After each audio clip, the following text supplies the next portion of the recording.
कैसे हैं आप सब। मेरा नाम है मुज़म्मिल हुसैन और आप देख रहे हैं हमारा चैनल स्टॉक को, जो जहाँ पे हम लोग डेली एनालिसिस करते हैं स्टॉक मार्केट की, नई लाइफ अपडेट पे काम करते हैं, इकोनॉमिक इवेंट्स देखते हैं और नई स्ट्रेटजीज पे काम करते हैं। शुरू करते हैं आज की एनालिसिस और देखते हैं स्टॉक मार्केट में आज क्या हो रहा है। तो यहाँ पे हम लोग अपने ट्रेडिंग व्यू पे आ गए और कंट्री सेलेक्ट करके इंडिया पे आ गए। इंडिया को सिलेक्ट कर लिया तो निफ्टी ने आज अपना नया हाई बनाया है और एक अच्छा मोमेंटम में निफ्टी चल रहा है। तो निफ्टी में एक बहुत ही अच्छा जो मोमेंटम बना हुआ है और इसने अपना ब्रेकआउट भी देती है, नया फ्रेश हाई बनाया है। और सबसे अच्छी बात यह है कि इंडियन इकोनॉमी पे एक अच्छा पॉजिटिव सिग्नल इकोनॉमी के लिए, लेकिन जब भी अपना हाई बनाता है तो उसके बाद एक फॉल आने का भी खतरा होता है। अगर मान लीजिए जीडीपी का डेटा अच्छा नहीं आया तो एक अच्छा फॉल आ सकता है यहाँ पे। इसमें चलिए देखते हैं लेवल्स, कौन कौन से लेवल्स हैं इस पे, और 15 मिनट टाइम फ्रेम पे देखते हैं। तो नेक्स्ट जो बाइंग आएगी ये शॉर्ट टर्म एनालिसिस है। तो जब नेक्स्ट बाइंग आएगी तो यहाँ पे सुपर ट्रेंड को क्रॉस हो जाएगा और सुपर ट्रेंड इस तरीके से रेड हो जाएगा यहाँ पे ऊपर। ये एक रेजिस्टेंस का काम करने लगेगा, यहाँ पे ऐसे रेड हो जाएगा और यहाँ पे ये रेजिस्टेंस का काम करने लगेगा। तो फिर उसके बाद यहाँ पे शॉर्ट पोजीशन में हम लोग जा सकते हैं। अभी इस टाइम पे इन्वेस्ट नहीं करने वाला है जब तक के सुपर ट्रेंड क्रॉस नहीं हो जाता है, तब तक के हम लोगों को इसमें नहीं जाना चाहिए। सुपर ट्रेंड एक बार क्रॉस हो जाए और ये बेरिश हो जाए सुपर ट्रेंड, वो एक इस तरीके से सपोर्ट का काम करेगा। ये जो आपका तरीका है, ये जो तरीका है, इस तरीके से यहाँ पे जैसे आप लोग देखिए, यहाँ पे सुपर ट्रेंड एक बेरिश हो गया तो यहाँ पे सपोर्ट का रेसिस्टेंस का काम कर रहा है और अभी ये सपोर्ट का काम कर रहा है। तो इसको बेरिश हो जाने दिए, फिर उसके बाद देखते हैं कि अगर ये बेरिश होता है और उसके बाद इस सपोर्ट पे आता है, यहाँ पे सपोर्ट पे आता है, यहाँ पे निफ्टी में बाइंग करनी चाहिए अप ट्रेंड के लिए। जब ये बेरिश हो जाएगा तो उस टाइम हम लोग को सेलिंग करनी चाहिए। यहाँ पे अगर सस्टेन करता रहता है तो ही ये ऊपर जाएगा, नहीं तो अगर इसने वापस ब्रेक करके नीचे आ गया और सुपर ट्रेंड को क्रॉस कर दिया तो ये फिर नीचे जाएगा। और किस लेवल के लिए पड़ेगा ये? 25,887 के लेवल के लिए। और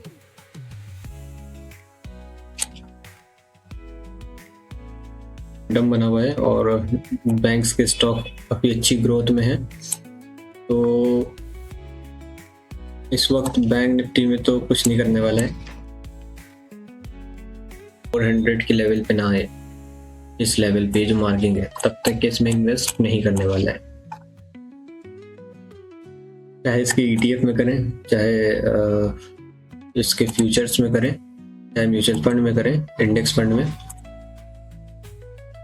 कहीं पे भी करना हो तो इस लेवल का पहले वेट करें। और इसका जो स्ट्रॉन्ग सपोर्ट है वो सपोर्ट ये है आपका 55,900 और जो नॉर्मल वाला स्ट्रॉन्ग सपोर्ट है 57,200 है।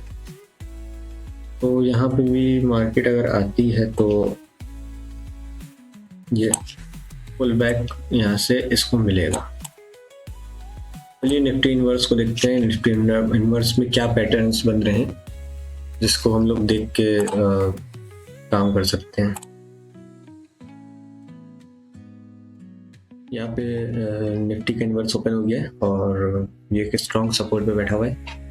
ब्रेकआउट हो गया है लेकिन ये रिकवरी हो जाएगी वापस, जिससे मुझे पूरा अंदाजा है कि यहाँ पे रिकवरी होगी। और अगर ये इनवर्स ने ब्रेकआउट देती, देखिए पूरी सिचुएशन वही बनी हुई है। इधर वाली ब्रेकआउट के लिए बैठा हुआ है और रिवर्सल के लिए बैठा हुआ है और इधर आपका निफ्टी रिवर्स हो चुका है लगभग। इसने इधर ट्रेंड को क्रॉस किया और वो उधर से ट्रेंड को क्रॉस करेगा, अपोजिट डायरेक्शन में दोनों चलेंगे और उसको भी और नीचे जाना नहीं है, इसको भी और ऊपर आना नहीं है। तो यहाँ पे स्टॉपेज देखते हैं और कौन कौन से इंडेक्स इस हफ्ते चले हैं। निफ्टी टेररिज्म का चल रहा है, निफ्टी वेव इंडेक्स चल रहा है, आईटी चल रहा है, प्राइवेट बैंक्स चल रहे हैं। प्राइवेट बैंक तो चल ही रहे भाई। एक महीने में देखते हैं कौन कौन सा चला है। पीएसयूज ने बहुत अच्छी उछाल मारी है, पीएसयूज में एक बहुत जान आ गई। और Nifty mid small financial service में एक अच्छी उछाल आई है। और तो पीएसयूज में जैसे कि आपके को जो पेट्रोलियम वगैरह, चलिए इसी में ही देख लेते हैं कौन कौन से स्टॉक्स हैं। ये आ गए आपके पीएसयूज जो चले हैं। देखिए पीएसयूज के सारे स्टॉक्स हैं जो चले। केंद्रा ने बहुत अच्छा रिटर्न दिया, 98 पे था, 150 पे आ गया है। और यूनियन बैंक भी बहुत अच्छा चला है इस महीने। चलिए कोई एक स्टॉक को खोल के देखते हैं अंदर का क्या क्या उसमें चल रहा है। सबसे पहले कि उसका चार्ट ओपन कर लेंगे। और इस बैंक निफ्टी इसीलिए बहुत अच्छा चल रहा है क्योंकि ये स्टॉक्स पीएसयूज में बहुत जान आई हुई है। जबरदस्त रैली है और स्ट्रॉन्ग बुलिश ट्रेंड में चल रहा है। अच्छे रिजल्ट्स, अब जल्दी इसका रिजल्ट देखते हैं। और फंडामेंटल में आ गए स्टॉपेज में पे इसके जो नेट कंसोलिडेटेड प्रॉफिट है देखिए कितना अच्छा बढ़ा है। केनरा बैंक का नेट कंसोलिडेटेड प्रॉफिट 4,850 करोड़ का प्रॉफिट बढ़ गया, क्योंकि बहुत ज़्यादा है। और कितना परसेंटेज बढ़ा है चलिए भी देखते हैं। 51% की ग्रोथ हुई है, पिछला -36% रिकवर हुआ है। एक बहुत बड़ी ग्रोथ है। और इसीलिए देखिए इसमें कितनी ज़बरदस्त रैली यहाँ पे आई है। ये देखिए कितनी ज़बरदस्त रैली आई है। कितना परसेंट चला है अपने लो से अगर गिनेंगे तो ये आपका हो गया 80% का रिटर्न कितने महीनों में। फरवरी एक साल, फरवरी से दिसंबर एक साल में। तो अब तो गिरने का समय आ रहा है। अब तो इसमें ना ही लगाए कोई तो ज़्यादा बेहतर है। कि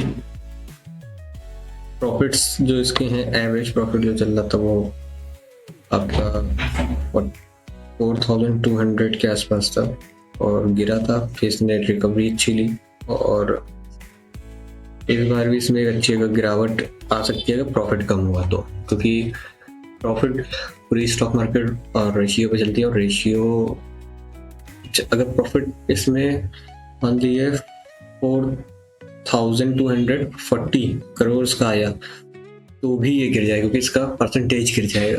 रेशियो ऑफ परसेंटेज गिरे तो यहाँ पे चलिए देखते हैं ratio percentage quarter to quarter. अब यहाँ पे मान लिए इसमें मानते हैं देखिए यहाँ पे कितनी बड़ी फॉल आई थी 25/6 सेकेंड क्वार्टर में। और यहाँ पे बहुत अच्छी रिकवरी आ गई है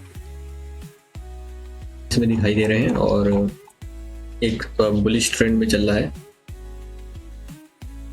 कोई इसमें जैसे कि देखिए यहाँ पे RSI है तो RSI केनरा बैंक का जो यहाँ पे दिखा रहा है वो ओवरबॉट में दिखा रहा है, ओवरबॉट हो गया।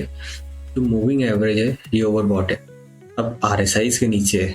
अब जब भी ये मूविंग एवरेज पे टच करेगा और ये नीचे आता जाएगा, मतलब कि इस टाइम पे इसकी जो वैल्यूएशन है वो ज़्यादा है और जो एक्सपेक्टेशन है पब्लिक की वो कम है, मतलब इतना नहीं होना चाहिए था। तो यहाँ पे एक फॉल आने के पूरे चांसेस है। जो है 2800 है, 12800 सपोर्ट है। सेकेंड सपोर्ट आपका हो गया 116। तो बैंक निफ्टी में तो भी ऐसे कोई लेवल से देख रहे हैं। और निफ्टी 50 में भी एक जैसे कि यहाँ पे जब तक ये ट्रेंड पूरा रिवर्स नहीं हो जाता तब तक कि हम लोग को इसमें नहीं जाना चाहिए, ये वो बहुत खतरा होगा। प्लीज मिलते हैं नेक्स्ट वीडियो में और उसमें नेक्स्ट वीडियो में हम लोग इकोनॉमिक इंडिकेटर के बारे में बात करेंगे। इकोनॉमिक इवेंट क्या है आज के,